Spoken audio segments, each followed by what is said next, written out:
सभी साथियों को प्रेम भरा नमस्कार। मैं आपका होस्ट और दोस्त एसके यादव एक बार फिर से हाजिर हूँ इस नई वीडियो में एक नई जानकारी के साथ।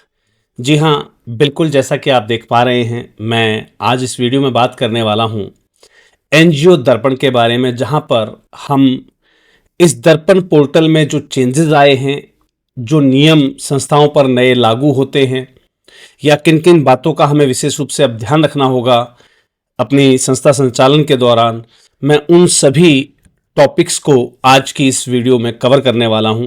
सबसे पहले आप सभी को होली पर्व की हार्दिक शुभकामनाएं। आप और आपका परिवार खुशियों के और रंगों के इस त्योहार में हमेशा सरोबार रहे, और साथ ही साथ रमजान पर्व की भी हार्दिक शुभकामनाएं।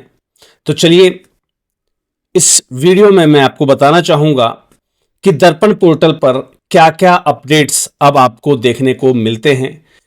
हम इससे पहले की वीडियो में ध्यान दीजिएगा, इससे कि पहले की जो वीडियो है हमने आपको ऑलरेडी प्रोवाइड कर दी है इस टाइटल के साथ। आप यहां पर देख पा रहे होंगे, ये वीडियो जो है आपको ऑलरेडी प्रोवाइड की गई थी इस पर्टिकुलर ऑप्शंस के लिए कि दर्पण के अंदर क्या क्या चेंजेस आए हैं, क्या क्या आपको किन किन बातों का ध्यान रखना है, और अपने रजिस्ट्रेशन प्रोसेस को आपको कैसे कंप्लीट कर लेना है। ये सारी बातें हम ऑलरेडी अपने इस वीडियो के अंदर आपको बता चुके हैं। अगर आपने ये वीडियो अभी तक नहीं देखी है तो जल्दी से चैनल पर चले जाइएगा और एनजीओ दर्पण पोर्टल अपडेट की ये जो वीडियो है इसको ज़रूर ही आप देख लीजिएगा, इससे पहले कि कोई आवश्यक अपडेट आपसे छूट जाए। चलिए जी, अब यहां पर हम जब इस पेज पर लगभग सभी ग्रांट्स के बारे में या जिस जिस सेक्टर के अंदर ये दर्पण पोर्टल यूज होता है उस सभी सेक्टर्स के बारे में हम बात कर चुके थे। हम बात कर चुके थे कि कैसे हमें अपने रजिस्ट्रेशन प्रोसेस को वैलिडेट करना है। अब यहां पर इस होम पेज सेक्शन की जब हमने बात की थी तो हमने नीचे एक सेक्शन छोड़ा था जहां पर आपको सभी ऑनलाइन ग्रांट एप्लीकेशन के लिए जो मिनिस्ट्रीज और डिपार्टमेंट्स हैं इसको भी लिंकअप यहां पर किया गया है। डायरेक्टली यहां से क्लिक करके आप संबंधित डिपार्टमेंट पर पहुंच सकते हैं और वहां से आप संबंधित ग्रांट्स की एलिजिबिलिटी को चेक कर सकते हैं, वहां से आप डायरेक्टली एप्लीकेशन कर सकते हैं। अब बात करते हैं अबाउट अस पेज की। अबाउट अस पेज पर हम चलते हैं जहां पर हमें अबाउट दर्पण पर आना है। एनजीओ दर्पण एक ऐसा प्लेटफॉर्म है जो कि नॉन प्रॉफिट ऑर्गेनाइजेशंस के लिए बनाया गया है, जो कि अपने आप को वहां पर इस पोर्टल पर रजिस्ट्रेशन करके एक यूनिक आईडी प्राप्त करती हैं। ये जो यूनिक आईडी है वो सभी प्रकार की मिनिस्ट्रीज में ग्रांट लेने के लिए, सभी प्रकार के डिपार्टमेंट्स में ग्रांट लेने के लिए मैंडेटरी है। और जैसा कि मनी लॉन्ड्रिंग एक्ट जो है, पीएमएलए एक्ट यानी कि prevention of money laundering act के तहत किसी भी प्रकार के अनाधिकृत लेन देन को ऑब्जर्व करने के लिए इस दर्पण पोर्टल को अब पूरे तरीके से रेडी कर दिया गया है। यहां तक कि आपके एफसीआरए या इट्टीजी के रजिस्ट्रेशन के लिए भी आपका अब दर्पण आईडी बिल्कुल पूर्ण रूप से अनिवार्य कर दिया गया। अब बात करते हैं इसके थर्ड जो है मेन्यू आइकन की, जहां पर एनपीओ डायरेक्टरीज के बारे में बताया गया। तो यहां पर आप स्टेट वाइज उस पर्टिकुलर डिस्ट्रिक्ट में उसके पर्टिकुलर सेक्टर के हिसाब से या एनजीओ टाइप के हिसाब से आप जो है किसी भी एनजीओ को सर्च कर सकते हैं। आप अपनी एनजीओ को सर्च करना चाहते हैं, आप अपने नाम के साथ या अपने दर्पण आईडी के साथ आप अपनी एनजीओ को यहां पर सर्च कर सकते हैं। तो कोई भी एक option, search by NPO name या सर्च बाय दर्पण आईडी, इन दोनों में से किसी भी एक विकल्प का उपयोग करके आप अपनी एनजीओ को यहां पर सर्च आउट कर सकते हैं। इससे अगले मेन्यू आइकन पर चलते हैं जहां पर जिन ग्रांट पोर्टल्स की मैं आपसे बात कर रहा था, जो कि होम पेज पर सबसे डाउनवर्ड्स आपको दिए गए थे, यही सभी पोर्टल्स जो हैं वो आपको अप्लाई फॉर ऑनलाइन स्कीम के रूप में आपको यहां प्रोवाइड कर दिए गए हैं, जिसमें ये पर्टिकुलर डिपार्टमेंट्स आपको नजर आ रहे होंगे, जिसे लोड मोर पर क्लिक करने के बाद आप बाकी बचे हुए अन्य डिपार्टमेंट्स को भी आप लोड करते जाएंगे। और इस प्रकार आप जो लगभग यहाँ पर 25 से अधिक जो आपको डिपार्टमेंट्स दिए गए हैं, इन सभी डिपार्टमेंट्स के लिए वीकली रूप से आप ग्रांट एलिजिबिलिटी को चेक करना मत भूलिएगा। अब बात करते हैं इससे अगले मेन्यू आइकन की, जहां पर ब्लैकलिस्टेड एनपीओज या एनजीओज की बात आ रही है, तो यहां पर आप लिस्ट में चेक कर सकते हैं। मैं आशा करूंगा कि आपका नाम, आपकी संस्था का नाम इस ब्लैकलिस्टेड एनपीओज या एनजीओज की लिस्ट में ना हो। बात करते हैं कि क्या अब एनजीओज को चला पाना मुश्किल हो जाएगा, क्योंकि बहुत सारे सर्कुलर्स जारी किए गए हैं, बहुत सारी गाइडलाइंस नई जारी की गई हैं। मैं अगर इन सर्कुलर्स की बात करता हूं तो यहां पर आरबीआई की तरफ से एक सर्कुलर जारी किया गया 4 जनवरी 2024 को। जैसा कि आपको पता है कि न्यू फाइनेंशियल एक्ट जब लागू हुआ तो जनवरी से काफ़ी सारे प्रावधान बदले गए, तो इसको आप पढ़ना मत भूलिएगा कि यहाँ पर संस्थाओं के लिए क्या नियम अपडेट हुए हैं। हालांकि मैं आपको कुछ नियम से वाकिफ कराऊंगा जो मेन पॉइंट्स हैं जिनको हमें ध्यान रखना है। यहाँ पर कुछ गाइडेंस हमें दी गई जो संस्थाओं के लिए हैं, जिनको नॉन प्रॉफिट एनजीओज और साथ ही साथ डोनर्स के लिए भी ये गाइडलाइंस जो है जारी की गई हैं, जिससे कि एंटी टेररिज्म फाइनेंसिंग जो है वो रुक सके। मैं इस पर भी थोड़ी देर में आऊँगा। इस पर जानकारी दी गई पीएमएलए एक्ट के बारे में भी, prevention of money laundering act से संबंधित भारत का राजपत्र क्या कहता है, इसको भी आप पढ़ना मत भूलिएगा। ये बहुत इंपॉर्टेंट इंफॉर्मेशंस हैं जो आपको पता होनी चाहिए। खैर, इन सभी नोटिफिकेशंस को आप ज़रूर ही पढ़ लेंगे, ऐसा मैं कामना करता हूं। लेकिन कुछ नियम हैं जिनसे आपका परिचय कराना बहुत ज़्यादा ज़रूरी है, जो तत्काल प्रभाव से अब अप्रैल से आपके ऊपर लागू हो जाएंगे। मैं कुछ पर्टिकुलर ऐसे नियमों के बारे में अब आपको इंगित कराने वाला हूं, आपको इंटीमेट कराने वाला हूं। तो चलिए चलते हैं डायरेक्टली पेज नंबर 7 पर, जहां पर हम बात करते हैं रिस्क बेस्ड अप्रोच की। ध्यान दीजिएगा, अब हर एक एनजीओ को अपने डोनर, अपने बेनिफिशियरी का डाटा मेंटेन करना कंपलसरी है, राइट। आपको अपनी संस्था के सभी डोनर्स के डाटा को मेंटेन करना अब अनिवार्य रूप से लागू कर दिया गया है, जिसके अंदर डोनर और बेनिफिशियरीज के लीगल एंटिटी, यानी कि वो इंडिविजुअल है, वो गवर्नमेंट डिपार्टमेंट से है, वो प्राइवेट कंपनी है, उसका डोनर के साथ रिलेशनशिप क्या है या बेनिफिशियरी के साथ रिलेशन क्या है, लोकेशन ऑफ द डोनर या बेनिफिशियरी मेंटेन करना जरूरी है, टाइप ऑफ चैरिटेबल सपोर्ट आपने क्या लिया है, आपने फंड्स लिए हैं, आपने गुड्स लिए हैं, आपने सर्विसेज ली हैं, डिलीवरी मेथड क्या था, राइट। आपने कैश, चेक, इलेक्ट्रॉनिक मींस किस माध्यम से आपने डोनेशन दिया या लिया है ना, और कहां पर, किस लोकेशन पर आपने संस्था को जो है चैरिटेबल सपोर्ट पहुंचाई है। ये सब चीजें आपको मैंडेट करना अब जरूरी हो गया है। कुछ और मेन पॉइंट्स हैं जिन पर मैं आपको लेकर चलना चाहूंगा, आपका ध्यान आकर्षित करना चाहूंगा। कंप्लायंस, हमारी संस्थाओं के बीच में एक बड़ी ही बेहतरीन जो है चीज चलती है कि भाई हमें कंप्लायंस की जरूरत है या नहीं है। तो मैं आपको बताना चाहूंगा, compliance are now mandatory for each and every organization. कुछ लोग जिनके मन में भ्रांतियां थी कि सर कंप्लायंस तो केवल जो है सेक्शन 8 के लिए जो है होता है, तो सर मैं यहां आपको दिखाना चाहूंगा Indian society registration act 1860, public trust act of state and companies and the companies act. जो भी, यानी कि आप चाहे सोसाइटी हैं, आप पब्लिक ट्रस्ट हैं, आप जो भी हैं, आपको अपनी कंप्लायंसेस को फॉलो करना बहुत ज्यादा जरूरी है। अब इन कंप्लायंसेस में क्या क्या चीजें मैंडेटरी कर दी गई हैं, इन बातों का आपको ध्यान रखना बहुत ज्यादा इंपॉर्टेंट है। जैसा कि मैं यहां पर बताना चाहूंगा, आपकी संस्थान एक ट्रस्ट, सोसाइटी या नॉन प्रॉफिटेबल कंपनी के रूप में रजिस्टर्ड होनी चाहिए under section 8 of companies act 2013, यानी कि ट्रस्ट, सोसाइटी या नॉन प्रॉफिट कंपनी। आपका एक क्लियर पर्पस होना चाहिए, आपका एक क्लियर ऑब्जेक्टिव होना चाहिए, है ना। और वो Indian law such as charitable, social, cultural, educational, religious, है ना, ऐसा कोई भी जो आपका पर्टिकुलर एक ऑब्जेक्टिव है वो आपका मेंशन होना चाहिए कि आप एक रिलीजियस ट्रस्ट हैं, आप एक एजुकेशन सोसाइटी हैं, आप एक चैरिटेबल ट्रस्ट हैं, है ना, आप एक सोशल ऑर्गेनाइजेशन है, आप एक कल्चरल ऑर्गेनाइजेशन। ये आपका मोटिव जो है वो क्लियर रूप से जो है मेंशन होना चाहिए। Organization must have a governing body, आपकी एक गवर्निंग बॉडी हो या आपका एक पर्टिकुलर मैनेजमेंट कमेटी होनी चाहिए जो कि सभी प्रकार के एडमिनिस्ट्रेशन वर्क के लिए रिस्पॉन्सिबल ठहराई जाएगी। The organization must comply with the all the applicable laws and regulations including filing annual tax return and maintaining proper book of account।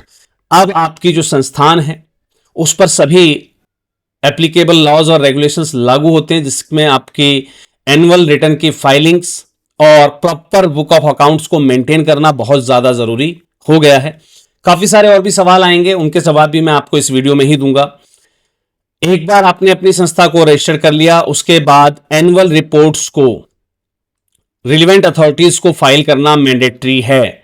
यहां पर ध्यान से इन चीजों को पढ़ लीजिएगा। जो संस्थाएं अपनी एनुअल या ऑडिट रिपोर्ट्स नहीं करवा रही हैं उनके खिलाफ कार्रवाई करने के लिए गवर्नमेंट ने निर्देशित कर दिया है, राइट। तो आपको इन बातों का विशेष रूप से ध्यान रखना है कि आपको ये सभी नियमों का पालन आवश्यक रूप से करना है। चलिए अब चलते हैं इसके अगले सेक्शन पर, जहां पर कंप्लायंस की रिक्वायरमेंट्स आपको बताई गई हैं। तो कंप्लायंस की रिक्वायरमेंट में एफसीआरए की रिक्वायरमेंट्स आपको ध्यान रखनी है। पीएमएलए यानी कि prevention of money laundering act, इसके आधार पर भी आपको सब चीजों का ध्यान रखना है कि आप जो भी डोनेशन रिसीव करें वो किसी भी ऐसी अनऑथराइज कैपेसिटी में आपको जो है रिसीव नहीं करना है। UAPA unlawful activities prevention act, आप किसी भी ऐसी संस्थान, ऐसी एनजीओ से ना फंड लेंगे ना उसको फंड देंगे जो अनलॉफुल एक्टिविटीज के अंदर इन्वॉल्व हो, right. KYC, know your customer, ध्यान दीजिएगा, इसके अंदर आपको सभी केवाईसी नॉर्म्स जो है डोनेशन के वो एक्सेप्ट करने होंगे।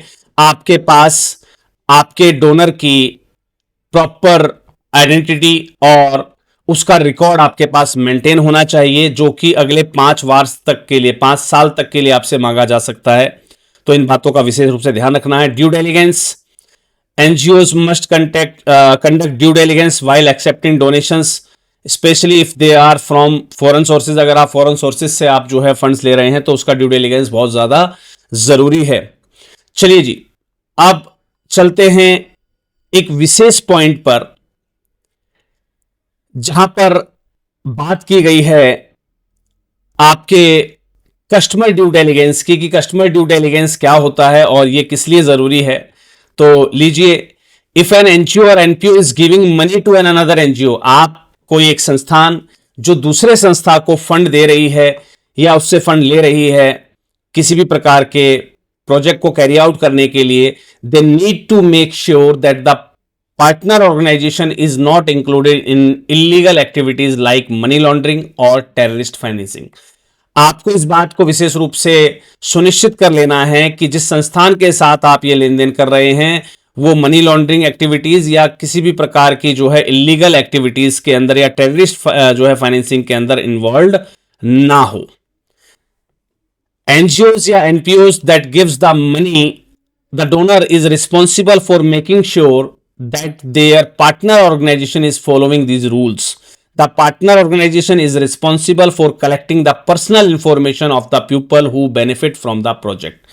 डोनर को इस बात को सुनिश्चित कर लेना है कि जिस भी संस्था से वो बेनिफिट ले रहे हैं उसका यह अधिकार बनता है कि वो उनकी पर्सनल इंफॉर्मेशन को कलेक्ट कर सके, जिसमें जो संस्थान किसी प्रोजेक्ट के माध्यम से आपको बेनिफिट पहुंचा रही है तो उसको अधिकार है कि वो आपकी पर्सनल इंफॉर्मेशन को एज ए बेनिफिशियरी रिकॉर्ड के रूप में कलेक्ट करने के लिए उसका हक है। The donor organization should also ask their fund receipts organizations for information about their project, how they are working, how they are located, where they are located and where their money comes from। किसी भी संस्था को donation लेने या देने से पहले आप इस बात को जरूर ही जो है आप वेरीफाई कर लें कि वो संस्था कैसे काम कर रही है, कैसे उनके प्रोजेक्ट्स हैं, राइट, उनके किन प्रोजेक्ट्स पे आप जो है फंड ले रहे हैं, कहाँ वो संस्था लोकेटेड है, और ये जो पैसा उनके पास आया जा रहा है वो कहाँ से आ और जा रहा है। तो ये चीज सुनिश्चित करने के लिए जो है डोनर और as well as the organizations जो आपस में फंडिंग करती हैं, ये एक दूसरे के लिए रिस्पॉन्सिबल हैं। आपको इन बातों का विशेष रूप से ध्यान रखना है। चलिए जी, अब चलते हैं इसके नेक्स्ट पेज पर, जहां पर आएगी एक विशेष बात जो आपके लिए बहुत ज्यादा जरूरी हो जाती है। और पिछले 3 महीने से मैं इस बात की पुष्टि करता आ रहा था कि भाई कुछ नियम हैं जो चेंज होने वाले हैं और आपको उनका विशेष रूप से ध्यान रखना है, जिसके अंदर पहला कॉलम आता है आपका नो योर डोनर, यानी कि आपके डोनर के बारे में आपको इंफॉर्मेशन होना कंपलसरी है। Does your organization, does the NPO have a well established relationship with donor? क्या संस्था के पास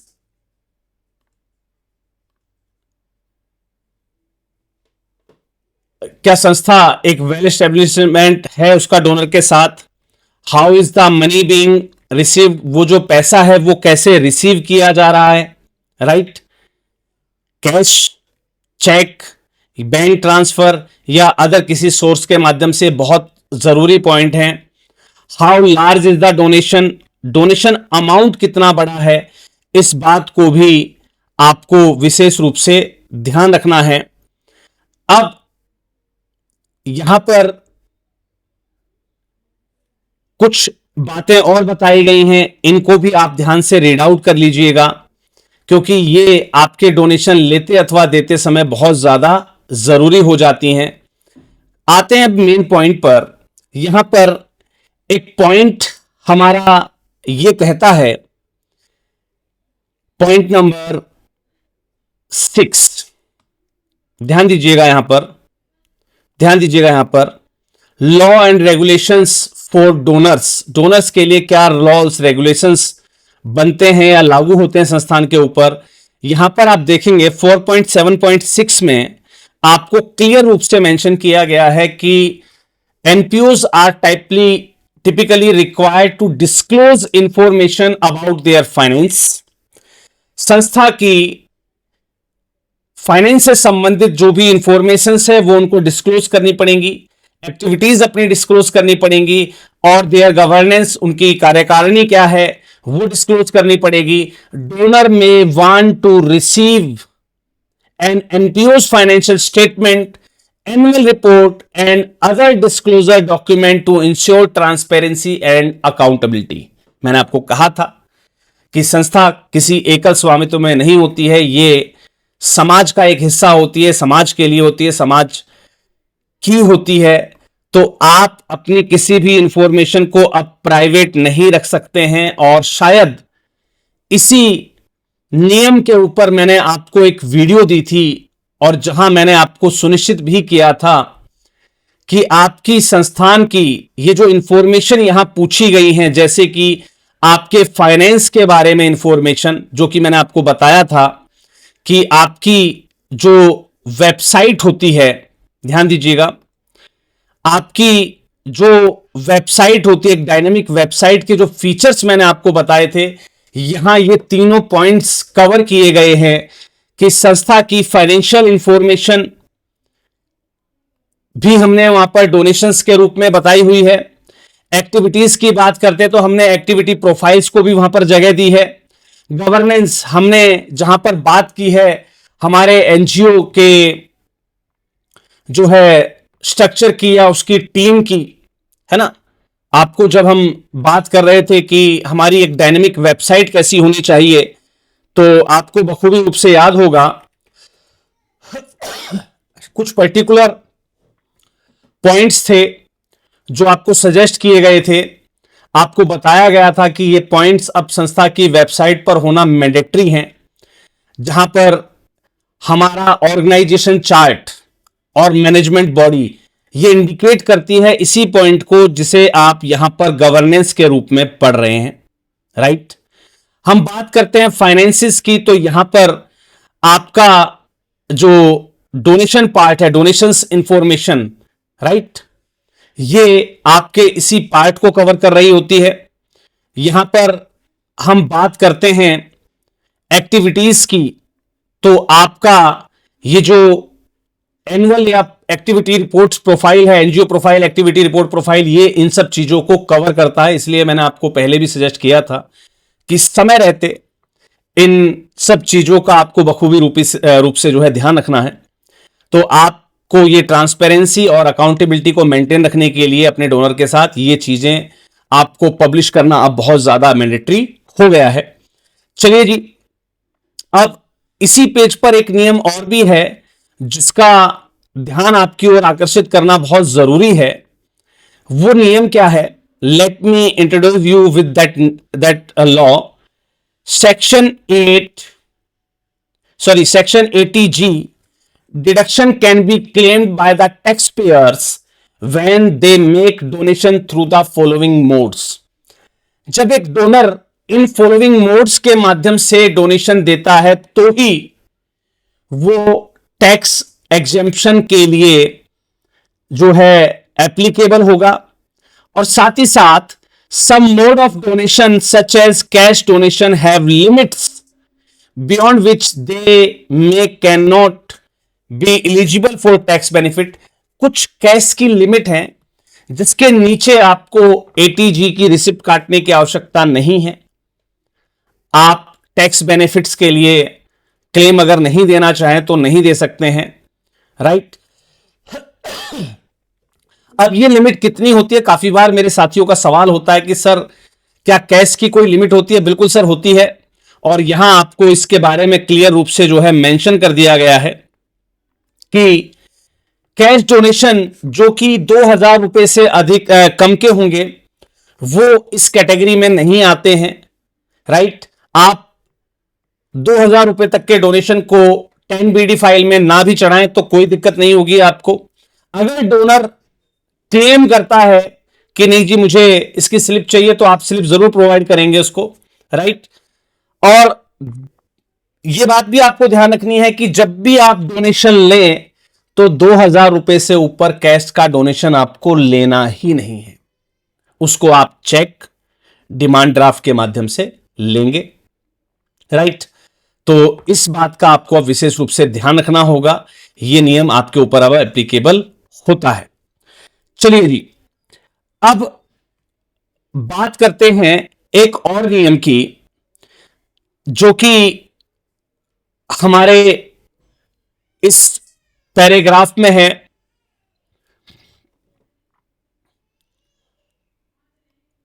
जहां पर हमें डोनेशंस के बारे में बताया गया है कि भाई किस प्रकार के जो डोनेशन हैं वो आप ले सकते हैं और वो जो डोनेशंस हैं वो आपके रेड फ्लैग या हाई रिस्क इंडिकेटर्स में नहीं आ पाएंगे। अब कौन कौन से ऐसे डोनेशंस हैं जिनको हाई रिस्क इंडिकेटर्स या रेड फ्लैग में लिया जाता है, और ये चीज बहुत ज्यादा जरूरी हो जाती है उन संस्थाओं के लिए भी जो संस्थाएं क्राउड फंडिंग करती हैं, जो संस्थाएं promise to pay fund raising करती हैं। ध्यान दीजिएगा, if unusual substantial one time donations are receive from unidentifiable or suspicious sources, if a series of small donations are received from sources that cannot be identified or cracked। ये ध्यान दीजिएगा, यहां पर यह मुद्दा बड़ा जरूरी है और यह मुद्दा उन संस्थाओं के लिए है जो संस्थाएं किसी भी रूप से promise to pay fund raising का यूज कर रही हैं। अब होता क्या है, मैंने कई बार आपको सजेस्ट किया है कि जब भी आप promise to pay fund raising के अंदर फंड रेजिंग करते हैं, क्योंकि promise to pay fund raising के अंदर हम किसी भी प्रकार की एक मेंबरशिप ले रहे होते हैं। कुछ लोग इसे चेन सिस्टम का भी नाम देते हैं कि भाई जोड़ने जुड़ाने वाला तरीका होता है, लेकिन संस्थाओं के लिए ये promise to pay fund raising होती है जिसके माध्यम से हम लोग क्राउड फंडिंग करते हैं। इसे क्राउड फंडिंग कहा जाता है। लेकिन ध्यान रखिएगा, वहां पर ये जो अमाउंट आप ले रहे होते हैं, चाहे वो 365 रुपए का है, चाहे वो 550 रुपए का है, चाहे वो एक पर्टिकुलर फिक्स अमाउंट है, if a series of small donations are received from sources that can not be identified और चेक। बहुत सारे लोग आपको डोनेट कर रहे हैं, आपने 50,000 मेंबर बना रखे हैं, सब लोग डोनेट कर रहे हैं, तो क्या ये आइडेंटिफाइड या चेकेबल हैं?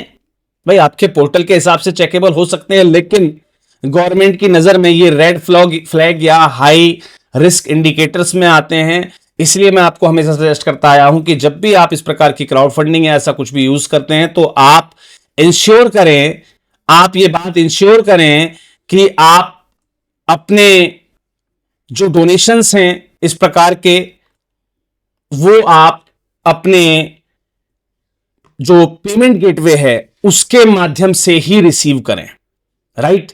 अगर आप ऐसा नहीं करते हैं तो आपके साथ भी कुछ ऐसी कहानी बन सकती है जो आपको मेरी स्क्रीन पर दिखाई दे रही है, राइट। एक संस्था संचालक हैं, हम और आप में से बहुत से लोग बखूबी रूप से इनको जानते भी हैं, राइट। और इन्होंने जो है इसी प्रकार की ये promise to pay fund raising कर रहे थे, जिसमें लगभग 5.11 करोड़ की ठगी का आरोप इन पर लगा है। इनमें दो कमियां इन्होंने की, एक जो सरकारी योजना का इन्होंने नाम का उपयोग किया, बेटी बचाओ बेटी पढ़ाओ योजना, इसका सहारा लेकर इन्होंने डोनेशन जनरेट किया, राइट। आप पे टू पे सोशल जो है फाउंडेशन जयपुर, बहुत से लोग जानते हैं इनको और बहुत से लोग परिचित होंगे और अच्छे परिचित हैं हमारे भी, राइट। तो प्रभुदयाल शर्मा जी, तो जो है इस प्रकार की ट्रांजैक्शंस जब आप करते हैं तो इस बात का विशेष रूप से ध्यान रखना है, पहला कि आप किसी भी सरकारी योजना के नाम का उपयोग नहीं करेंगे। सेकेंडरी, आप अपने पर्टिकुलर खातों में, अपने पर्सनल खातों में आप इस अमाउंट को जो है आप नहीं लेंगे, राइट। तो यहां पर देखेंगे आप इन चीजों को विशेष रूप से जो है मेंशन किया गया है। आरोपी जो है पैसों को अपने खातों में डलवा रहे थे, है ना, जो कि पूर्ण रूप से गलत है, राइट। तो ये सब चीजें आपको विशेष रूप से ध्यान रखनी है। इस प्रकार की जो स्मॉल ट्रांजैक्शंस होती हैं वो संदिग्ध दायरे में आती हैं, तो आपको जो भी साथी इस प्रकार के जो है फंडरेजिंग में इन्वॉल्व हैं, आप कोशिश करें कि आप इन सब नियमों का ध्यान रखें। आप अपने काउंसलर से सलाह करें कि आपको आपके जो लीगल एडवाइजर उनसे आप सलाह लेकर ही इस प्रकार की फंड रेजिंग करें। ऐसा ना हो कि कहीं आप मनी लॉन्ड्रिंग एक्ट के तहत आपके ऊपर कार्रवाई हो जाए। चलिए जी, अब बात करते हैं कुछ और विशेष पॉइंट्स की जो कि इस वीडियो में इंपॉर्टेंट हो जाते हैं। चलिए जी,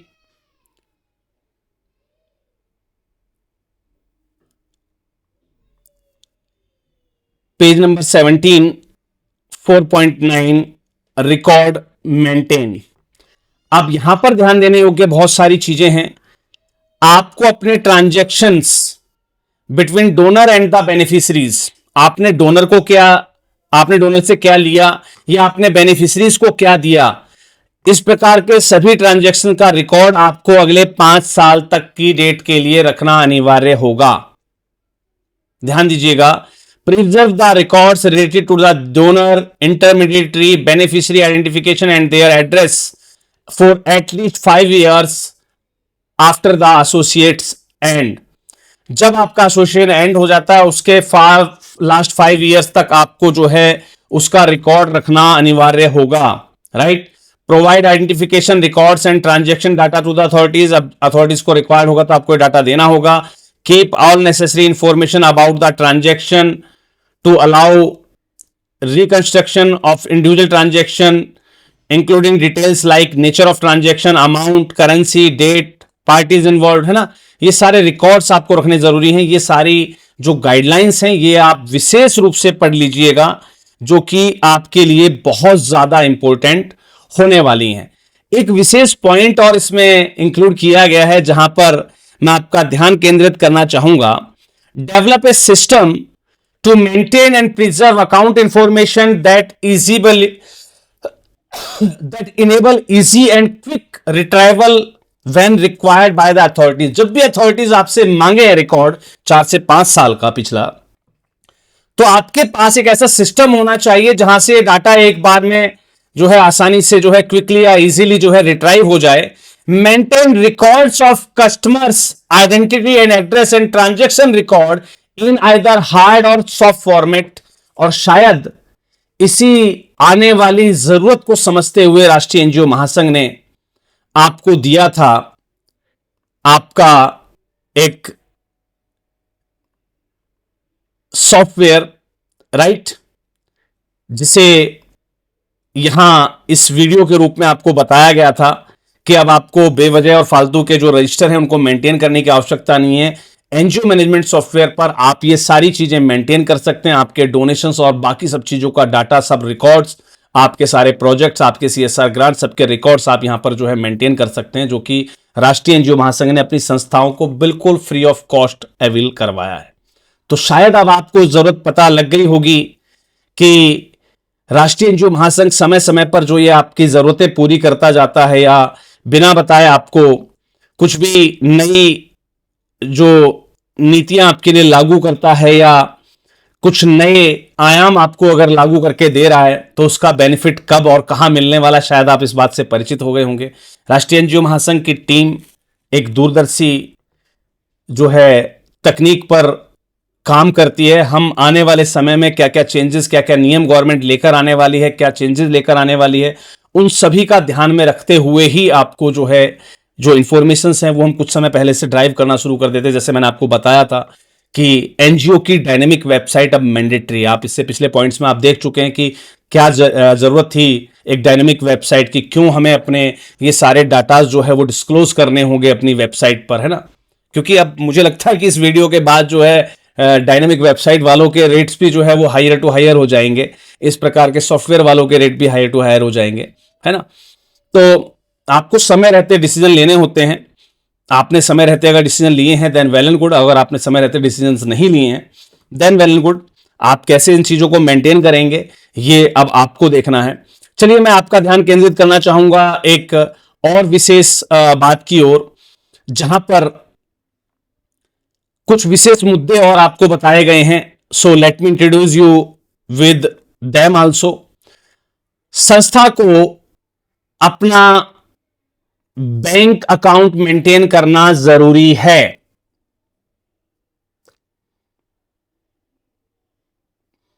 $50,000 या 50,000 से अधिक की ट्रांजैक्शन के लिए उनको बैंकिंग चैनल पर होना अनिवार्य है। आप कहते हैं जी मेरी जो ऑडिट है वो 50,000 से अधिक की है, तो सर आपके पास बैंक अकाउंट होना मैंडेटरी है और आपकी जो ट्रांजैक्शंस हैं वो बैंक के थ्रू होनी चाहिए। काफी सारी संस्थाएं ऐसी हैं जो बैंक अकाउंट तो ऑपरेट कर रही हैं, खोल के तो बैठी हैं, लेकिन उनके अंदर ट्रांजैक्शंस नहीं है। उनके लिए भी नियम है, ध्यान रखिएगा। NGOs can maintain only one bank account for receiving donations and grants. किसी भी प्रकार के डोनेशंस और ग्रांट को रिसीव करने के लिए आपको एक अकाउंट मेंटेन करना होगा, राइट। अगर वो किसी प्रकार की ऐसी कोई ग्रांट रिसीव करते हैं किसी स्पेसिफिक प्रोजेक्ट के लिए तो वो एक अकाउंट अलग से खुलवा सकते हैं, लेकिन जो मेन अकाउंट है उसमें वो अमाउंट जब आपका रिसीव हो जाता है तो उसको खर्च करने के लिए आप एक एडिशनल अकाउंट आप यूज करेंगे, वो पैसा उसमें ट्रांसफर करेंगे, जो कि उस पर्टिकुलर एक प्रोजेक्ट की गाइडलाइन भी होती है कि भाई आपको ये पैसा एक अलग अकाउंट से मेंटेन करना होता है। लेकिन मिलेगा कहां? वो आपके मेन अकाउंट में, राइट। तो मेन अकाउंट में पैसा रिसीव करने के बाद आप जो है अपने जो एडिशनल अकाउंट है जो आपने खोला है उसके साथ उसको खर्च कर सकते हैं, और उस प्रोजेक्ट के कंप्लीट होने के बाद वो अकाउंट आपका जो एडिशनल अकाउंट था वो बंद हो जाना चाहिए। एक विशेष बात जो मैं कई दिनों से आपको बता रहा था और लास्ट वीडियो में मैंने आपको सेशन दिया था कि आपका जो एनजीओ है, आपका जो सोसाइटी, ट्रस्ट, सेक्शन जो भी है, आपका जो बैंक अकाउंट ऑपरेटेड है वहां पर jointly signature with at least 2 officials is now mandatory. अब मैंडेटरी है कि वहां पर आपके 2 ऑफिशियल्स के साइन होना जरूरी हैं। तो ये कुछ मुख्य मुख्य बातें रही आज के इस सेशन की, जहां पर हमने और आपने जाना कि संस्था संचालन के क्या क्या नियम हैं और हम पर ये नियम कैसे एप्लीकेबल होते हैं। इसके अलावा पीएमएल एक्ट आप जरूर पढ़ लीजिएगा, यहां से भी बहुत सारी इंफॉर्मेशन है जो आपको मिलेंगी। एनजीओ गाइडलाइन या डोनर गाइडलाइंस की मैंने मुख्य मुख्य बातें आपको मेन जो थी वो आपको मैंने बता दी, बाकी आपको इनको बारीकी से पढ़ लेना है। आरबीआई का गाइडलाइन क्या कहता है आपसे, राइट, तो वो भी आप ध्यान से पढ़ लीजिएगा, राइट। तो इन सब चीजों का आपको अब विशेष रूप से ध्यान रखना होगा। इन सब चीजों का अब आपको विशेष रूप से जो है पालन करना होगा, नहीं तो आपके खिलाफ डिफरेंट डिफरेंट जो एक्ट्स हैं उनके तहत कार्रवाई करने का प्रावधान भी दिया गया है, जो कि आप यहां पर जो है पढ़ सकते हैं, राइट। यहां पर आप देखेंगे कि यहां पर आपको जो है पेनल्टीज के रूप में बताया गया कि आपके खिलाफ यूएपीए एक्ट है ना, या अदर एक्ट्स में जो है कार्रवाई हो सकती है, जिसके लिए 5 से 10 साल की जेल और फाइन्स है ना, अलग अलग कंडीशन में अलग अलग प्रकार की सजाओं का प्रावधान है। तो मैं उम्मीद करूंगा कि आप जब संस्था का संचालन करें तो इस बात को सुनिश्चित कर लें कि ये जो आप अपनी संस्था के कंप्लायंस करवाते हैं वो एक लीगल एंटिटी से करवाएं, एक ऑथराइज व्यक्ति से करवाएं, एक ऐसे फर्म से करवाएं, एक ऐसे यूनिट से करवाएं जिसको इन सब चीजों की नॉलेज हो, जो इस सेक्टर में सबसे ज्यादा अवेयर रहते हों, इस सेक्टर की नॉलेज का अपडेट उनके पास हो। आप अपने संबंधित सभी कामों के लिए ऐसे ही रिसोर्सेज के पास जाएं। किसी भी गलत रिसोर्स के चक्कर में आकर आप अपनी कॉम्प्लायंसेस को खराब मत कर लीजिएगा, क्योंकि गलत रिपोर्टिंग करना, गलत प्रकार की ऑडिट पेश कर देना, या और भी बहुत सारे नियम हैं। देखेंगे आप यहां पर मॉनिटरिंग ऑफ प्रोजेक्ट जब आप लेते हैं तो उसकी मॉनिटरिंग में किन किन बातों का ध्यान रखना है, रिकॉर्ड कैसे मेंटेन कर रहे हैं, तो तमाम चीजें आप इनको बारीकी से पढ़िएगा और इस बात को सुनिश्चित कर लीजिएगा कि आपकी संस्था कि जो डॉक्यूमेंटेशन पार्ट है आपका, चाहे वो रजिस्ट्रेशन से रिलेवेंट हो, चाहे वो सेक्शन 12A ATG से रिलेवेंट हो, चाहे वो आपकी ऑडिट रिपोर्ट्स हो, चाहे वो आपका एनुअल प्रोफाइल हो, चाहे वो आपका एक्टिविटी प्रोफाइल हो, चाहे वो एनजीओ की वेबसाइट हो, चाहे वो एनजीओ मैनेजमेंट सॉफ्टवेयर हो, ये आप सब चीजों को आप मेंटेन करें। और इसे मेंटेन करने के लिए एडिशनल सोर्सेज की जब आपको जरूरत पड़ती है तो इस बात को आप इंश्योर जरूर कर लें कि वो जो एडिशनल सोर्सेज हैं जिनको आप यूज कर रहे हैं उनको इस सेक्टर की अच्छी नॉलेज होनी चाहिए, उनसे ही आप अपना काम करवाएं। सुरक्षित रहें, सेफ रहें। ये नियम सिर्फ आपको डराने के लिए नहीं थे।